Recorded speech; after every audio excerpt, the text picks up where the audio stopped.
கொடைக்கானலில் முதல் நாள் சினிமா படப்பிடிப்பை முடித்துக் கொண்டு ஹோட்டலுக்கு திரும்பிய விஜயை அவரது கட்சியினர் வரவேற்றனர்.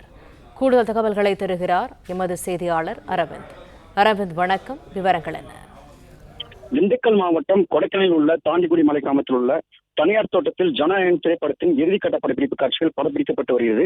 3 நாட்கள் நடைபெறும் இந்த படப்பிடிப்பில் கலந்து கொள்வதற்காக தாவேகா தலைவர் மற்றும் முன்னணி நடிகர் விஜய் நேற்று தாண்டிக்குடி மலை கிராமத்திற்கு வந்தடைந்தார்.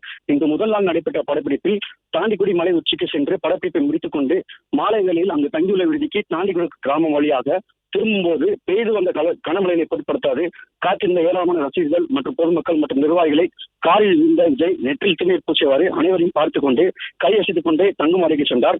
ஏராளமான தொண்டர்கள் ரசிகர்கள் கூடியதால் கட்டுக்கடங்காத கூட்டமாக மாறியது. இதில் பெண்கள், சிறுவர்கள் உள்ளிட்டோர் கூட்ட நெரிசலில் சிக்கிக் கொண்டனர். படப்பிடிப்புக்காக வந்த விஜய் தொண்டர்கள் பின்வர வேண்டும் என அறிவுறுத்தும் நிலையில் அதிக தொண்டர்கள் ரசிகர்கள் விஜய் காரை சூழ பவுன்சர்கள் தொண்டர்களையும் ரசிகர்களையும் தள்ளிவிட்டு முன்னணி நடிகர் விஜயை அழைத்து சென்றனர். மேலும் ஒரு சில ரசிகர்கள் வாகனங்களில் இருபுறங்களிலும் ஏறிக்கொண்டதை நம்மால் பார்க்க முடிகிறது. தகவல்களுக்கு நன்றி அரவிந்த். பிளே ஸ்டோர் மற்றும் ஆப் ஸ்டோரில் இருந்து பாலிமர் செயலியை QR கோடு மூலம் பதிவிறக்கம் செய்யுங்கள். செய்திகளை உடனுக்குடன் பெறுங்கள்.